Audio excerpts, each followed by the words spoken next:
Pemirsa, akibat cekcok dengan istri, suami tega membakar rumahnya sendiri di Marunda, Cilincing, Jakarta Utara pada Minggu siang. Api dapat dipadamkan setelah petugas pemadam kebakaran berjibaku selama setengah jam.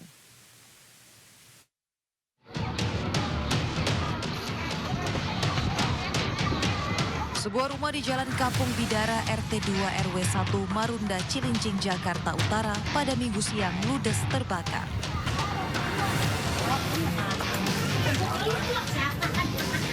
Kebakaran ini diduga akibat perselisihan rumah tangga.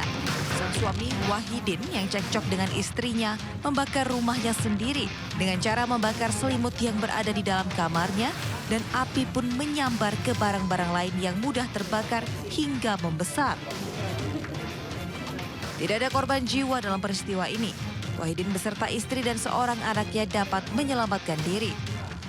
Namun akibat kejadian ini, rumah mereka kini ludes dilalap api. Suami istri ini ribut, nggak tahu permasalahannya apa. Nah, si istri ini dapat informasi pergilah ke rumah kakaknya. Nah, si suami ini nyariin ke semua saudara-saudaranya, ke adik-adik saya. Nah, sampai hari ini siang ini juga ditelepon nggak aktif si istri. Nah, nggak lama kemudian di sini kan ada adiknya satu, si Rio, sama si Ega di sini daripada tidur. Pokoknya katanya dia bakar-bakar tuh, sprei dibakar. Api pun dapat dipadamkan setelah petugas dari Suku Dinas Pemadam Kebakaran Jakarta Utara berjibaku selama setengah jam dengan mengerahkan 6 unit mobil pemadam dan 60 personil. Sementara itu, Wahidin sang suami yang telah membakar rumahnya sendiri hingga saat ini masih dalam pengejaran pihak kepolisian Mapolsek Cilincing, Jakarta Utara. Dari Jakarta, Sofian Firdaus, iNews melaporkan. Pemirsa, 3 dari 4 pelaku perampok di Muara Enim, Sumatera Selatan diringkus polisi. Pelaku menggasak 200 juta rupiah uang gaji karyawan.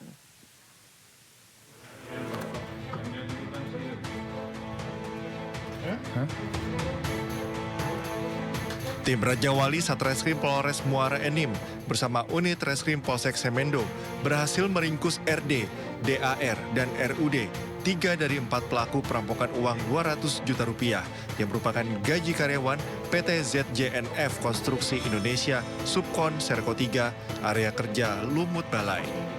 Seorang pelaku sempat memukul kepala seorang WNA, Liu Degiang, pimpinan perusahaan, dengan gagang senpi dan merampas tas berisi paspor, KTP, dan uang 200 juta rupiah. Dalam aksinya, para pelaku melibatkan RD, sopir perusahaan yang mendampingi saat mengambil uang gaji karyawan. Setelah menyusun rencana, para pelaku mengadang mobil yang dikendarai RD saat melintas di area sepi. Sementara pelaku lain, TZ, melarikan diri saat akan dilakukan penangkapan.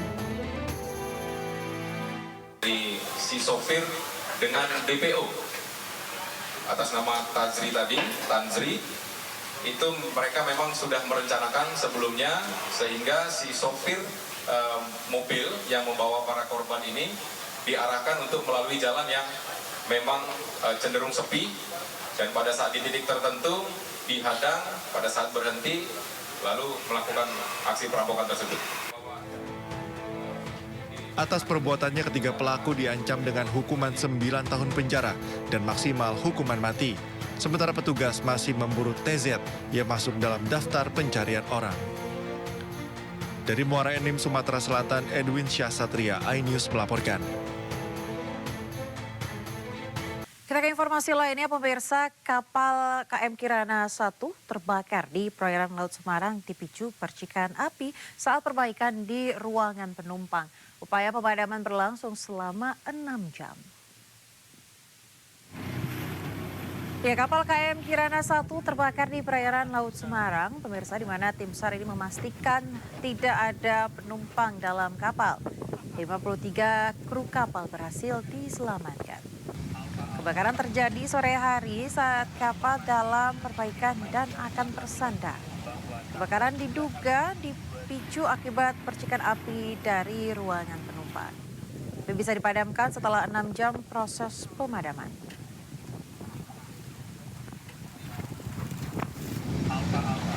Pemirsa, Saka Tatal, mantan terpidana kasus pembunuhan Vina dan Eki akan memenuhi panggilan Bareskrim Polri sebagai saksi terkait dugaan keterangan palsu yang melibatkan AEP dan Dede. Pemeriksaan akan dilakukan Selasa 13 Agustus besok.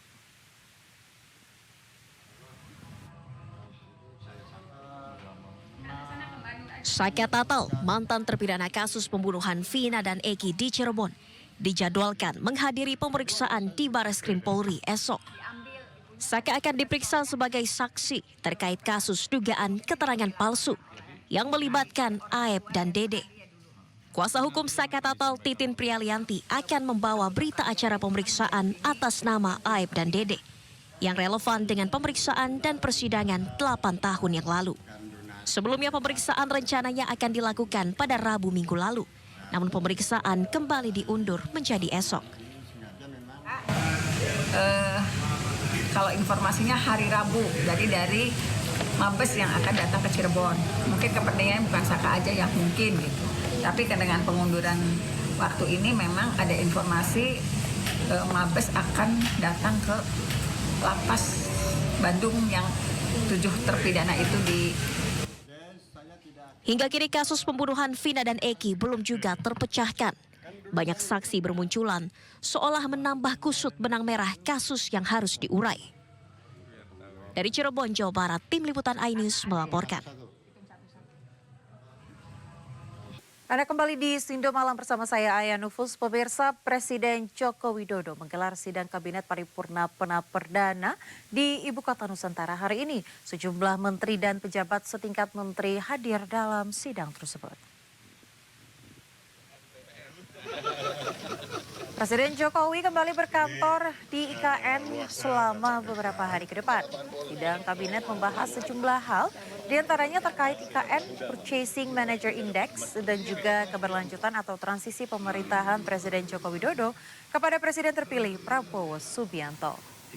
Usai melakukan sidang kabinet paripurna, Presiden Jokowi melakukan peletakan batu pertama atau groundbreaking sejumlah infrastruktur pendukung di IKN.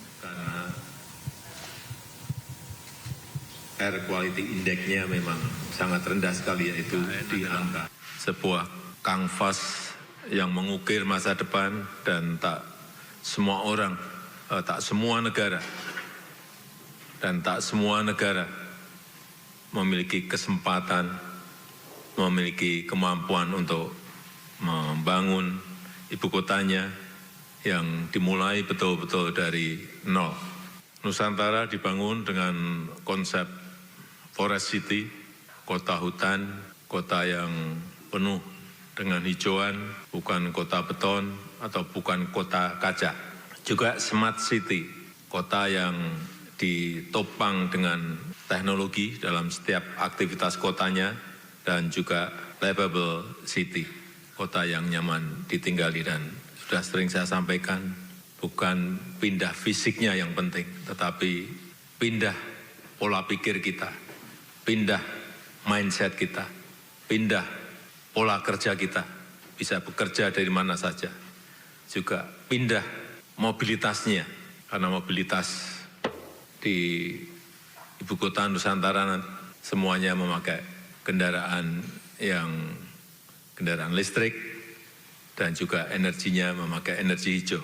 Kalau ditanyakan keuntungannya apa yang didapatkan oleh masyarakat di Kalimantan, khususnya Kalimantan Timur, saya kira ini akan mendorong pertumbuhan ekonomi di Provinsi Kalimantan Timur, khususnya Balikpapan, lebih khusus lagi Kabupaten Pasir Penajam Utara. Dan kalau kita tahu, salah satu alasan kenapa ibu kota pindah, karena kita ingin pemerataan. Yang kedua yang ingin saya sampaikan pada sidang paripurna pada pagi hari ini yang berkaitan dengan PMI, Purchasing Manager Index, yang kita tahu setelah ekspansif selama 34 bulan berturut-turut, pada bulan Juli kita masuk ke level kontrak. Ya pemirsa, Menteri Pertahanan yang juga Presiden terpilih Prabowo Subianto menekankan komitmennya untuk menyelesaikan ibu kota negara Nusantara. Prabowo menyebut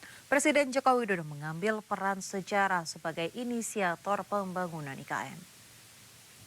Sudah berkali-kali ya saya sampaikan bahwa saya bertekad untuk melanjutkan kalau bisa menyelesaikan.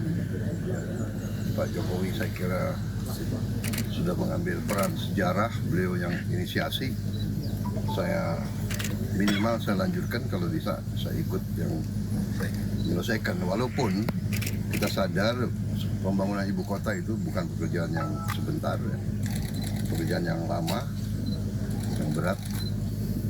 Tapi saya percaya dalam 3, 4, 5 tahun fungsi daripada ibu kota ini sudah bisa berjalan. Ini saya bukan orang teknik, tapi saya empiris, saya juga orang lapangan, saya juga banyak membangun. Saya kira kalau kita lihat sudah optimis ya, dan nanti akan kelihatan betapa manfaat daripada pemindahan ini, walaupun nanti tentunya banyak yang masih kita harus kerjakan. Artinya setelah dilantik Bapak juga akan berkantor di IKN ya Pak? Namanya kalau ibu kota ya Presiden ada di ibu kota. Terima kasih Bapak. Sementara itu pemirsa, Hotel Nusantara, salah satu hotel bintang 5 yang ada di Ibu Kota Nusantara, rencananya akan diresmikan pada 17 Agustus 2024. Pada gelaran sidang kabinet, para Menteri Kabinet Indonesia Maju menginap di Hotel Nusantara ini.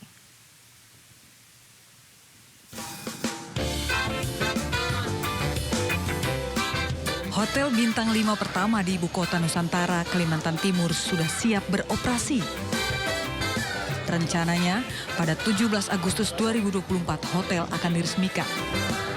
Hotel bernama Swiss Hotel Nusantara ini berada persis di area pintu masuk kawasan inti pusat pemerintahan IKN. Kamar hotel semua terkesan mewah, dilengkapi furnitur canggih, sementara kamar mandi kamar hotel didesain minimalis namun mewah.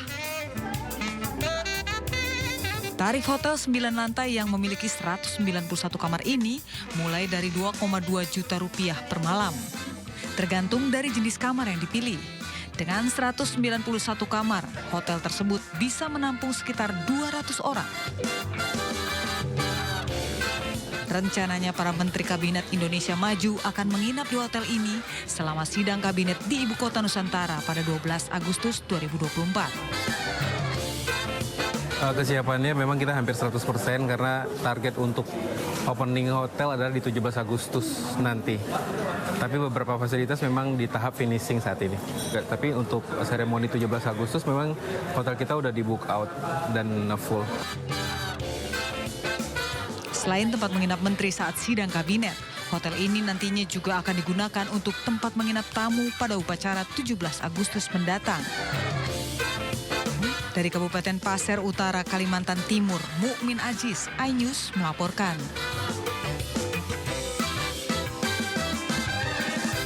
Ya, 12 tower hunian ASN di Ibu Kota Nusantara pemirsa sudah rampung dan akan difungsikan untuk menginap tamu undangan peringatan 17 Agustus mendatang. Nantinya pada akhir September 12 tower ini akan diisi ribuan ASN, TNI dan Polri yang pindah ke IKN. Seperti inilah hunian ASN Hankam di kawasan inti pusat pemerintah Ibu Kota Nusantara atau IKN di Penajam Pasir Utara, Kalimantan Timur. Total ada 12 tower di IKN yang akan dihuni ratusan ASN pada akhir September nanti. Satu tower setinggi 12 lantai dengan total 60 kamar, masing-masing unit memiliki 3 kamar tidur. Di setiap kamar dilengkapi dengan tempat tidur, meja kerja, dan AC.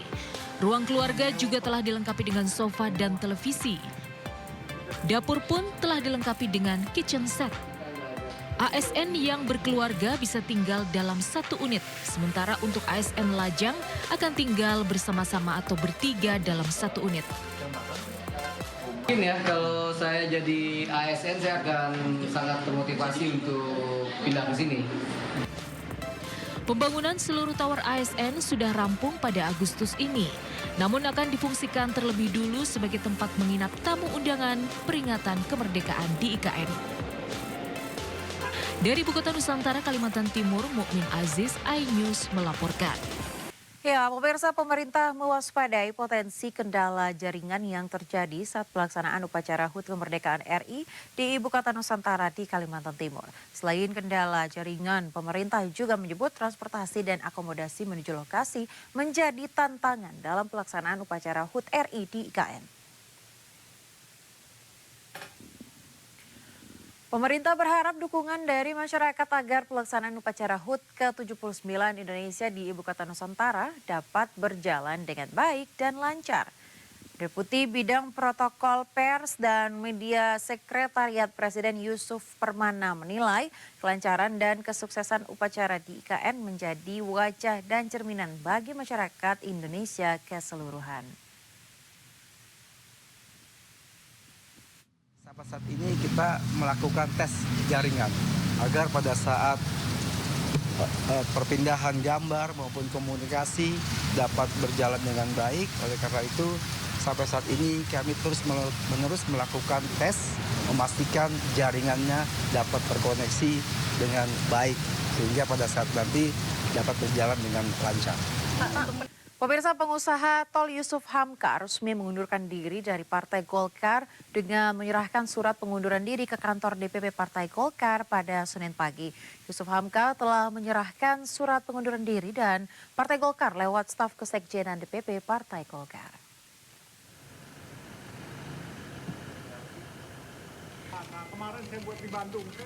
Ya, pemirsa, pria yang dikenal Baba Alun ini mengklaim sudah menyerahkan surat pengunduran diri kepada staf sekjen DPP Partai Golkar, Ludwig F. Paulus.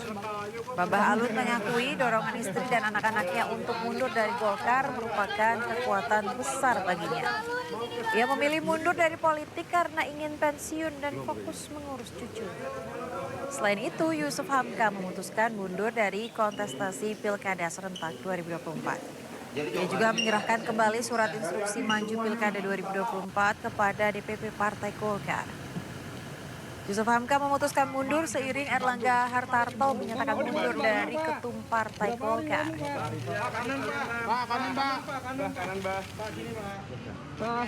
Kemarin kan sudah keluar surat instruksi, Pak. Saya tidak akan mengikuti politik lagi. Saran keluarga saya mengundurkan diri dari politik.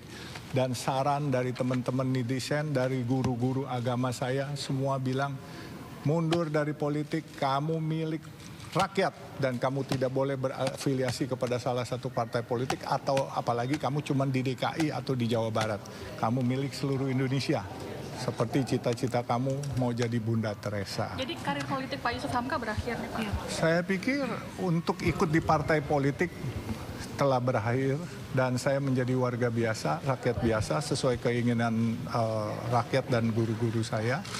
Tapi namun demikian saya tetap berkiprah, terutama di bidang sosial. Saya akan bantu pemerintah untuk masalah penanganan masalah sosial dan membantu pemerintah juga untuk masalah infrastruktur. Sementara itu, pemirsa, mundurnya Erlangga Hartarto dari jabatannya sebagai Ketua Umum Partai Golkar diduga akibat tekanan dari sejumlah pihak. Mundurnya Erlangga menimbulkan tanda tanya bagi sejumlah pihak. Mengucapkan Bismillahirrahmanirrahim, serta atas petunjuk Tuhan Yang Maha Besar, maka dengan ini saya menyatakan pengunduran diri sebagai Ketua Umum DPP Partai Golkar.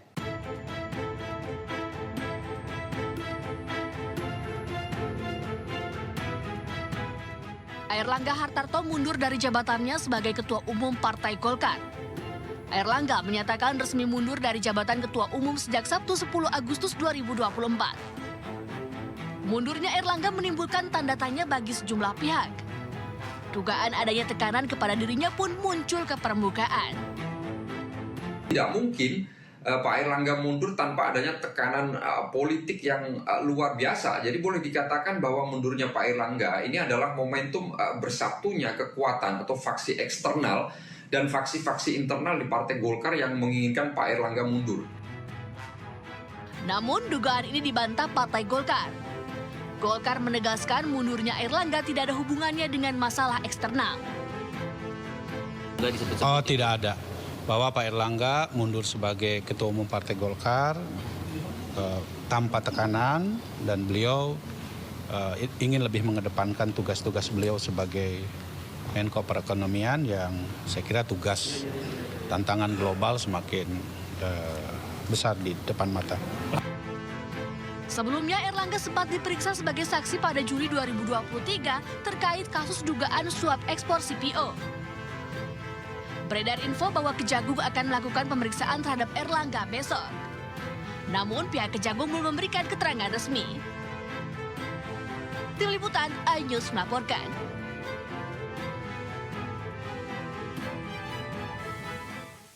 Sementara itu pemirsa, Dewan Penasihat Partai Golkar Luhut Binsar Panjaitan mengaku kaget atas pengunduran diri Airlangga Hartarto dari Ketua Umum Golkar. Padahal menurut Luhut, Airlangga berhasil membawa Partai Golkar dalam posisi yang baik. Agak kaget juga mendengar gonjak-kacing mengenai partai kita ini, Partai Golkar sebagai aset demokrasi Republik Indonesia ini yang mau didorong agar ada Munas luar biasa sebelum Munas Desember tahun 2024 ini. Saya ingin menyampaikan pada semua teman-teman yang menonton video ini, jangan pernah Golkar itu diatur-atur oleh orang luar. Biarlah Golkar itu menentukan jalannya sendiri. Golkar itu akan ada Munas sesuai aturan Munas yang lalu di bulan Desember tahun ini. Ya kita tunggu saja Desember tahun ini. Yang kedua, saya menyampaikan apa yang salah dengan Ketua Umum Golkar, Saudara Airlangga. Saya di kabinet sama-sama dengan dia dan dia melaksanakan tugas yang baik, dan menurut saya Golkar dalam kepemimpinan dia itu juga mencapai prestasi yang cukup baik. Ya kita semua harus kompak di Golkar ini, jangan pernah kita mau diintimidasi atau dipengaruhi oleh siapapun dari luar untuk tujuan-tujuan pribadi atau tujuan-tujuan lain yang membuat Golkar itu jadi tidak solid. Saya himbau semua teman, ayo rapatkan barisan kita, mari kita semua mendukung anggaran dasar rumah tangga dan hasil keputusan Munas yang lalu. Apapun Golkar itu tetap harus solid. Saya percaya kita semua akan solid. Saya Luhut Binsar Panjaitan sekali lagi menghimbau kita semua harus solid. Ya pemirsa, mundurnya Airlangga Hartarto dari Ketua Umum Golkar mendapat perhatian dari sejumlah partai politik. Salah satunya yakni PDI Perjuangan. Sekjen PDI Perjuangan Hasto Kristianto menyebut mundurnya Airlangga mengejutkan karena terjadi saat Pilkada serentak 2024 sudah dekat. Mengejutkan karena ini dalam rangka Pilkada serentak dan muncul kejadian politik yang dalam kategori kami suatu hal yang luar biasa yang menyentuh aspek kedaulatan partai. Nah karena itulah kami ikut prihatin dalam situasi seperti itu, dan kemudian tentu saja ini tantangan bagi kita sebagai bangsa termasuk bagi partai politik untuk betul-betul menunjukkan kedaulatannya sebagai partai yang mengemban amanah dari rakyat, dan partai itu selalu memiliki mekanisme yang sudah terlembaga. Ya pemirsa, Airlangga Hartarto berfoto dan bercanda dengan Bahlil Lahadalia di Ibu Kota Nusantara. Menariknya pemirsa, kelakar antara Airlangga dan Bahlil tentang kursi yang ditafsirkan oleh banyak pihak ada kaitannya dengan bursa Ketua Umum Partai Golkar usai Airlangga Hartarto mundur sebagai Ketua Umum.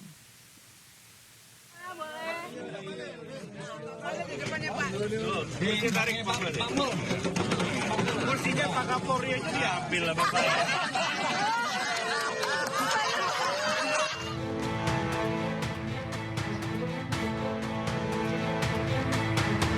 Menko Bidang Perekonomian Airlangga Hartarto dan Menteri Investasi Bahlil Lahadalia bertemu di sela kunjungan kerja ke Ibu Kota Nusantara. Momen ini merupakan kali pertama keduanya bertemu pasca pengunduran diri Airlangga Hartarto dari jabatan Ketua Umum Partai Golkar pada hari Minggu kemarin. Di hadapan para menteri kabinet lain, Airlangga dan Bahlil sempat berangkulan dan berfoto bersama. Keduanya juga sempat berkelakar di tengah kecanggungan bursa Ketua Umum Golkar pengganti Erlangga Hartarto. Bahlil yang hendak duduk bersama dengan para menteri lain kemudian menarik kursi yang posisinya berada di hadapan Kapolri Jenderal Listio Sigit Prabowo. Di momen inilah Erlangga melontarkan sindirannya soal kursi. Biar dapat semua boleh.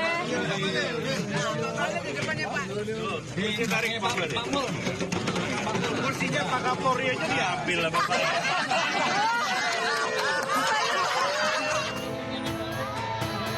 Momen kelakar antara Erlangga dan Bahlil sontak membuat para menteri lainnya tertawa. Pasalnya candaan itu terjadi di tengah dinamika di internal Partai Golkar pasca mundurnya Erlangga Hartarto sebagai Ketua Umum. Nama Bahlil Lahadalia menjadi salah satu nama yang disebut-sebut berpotensi menggantikan Erlangga sebagai Ketua Umum Partai Beringin. Tim Liputan iNews melaporkan.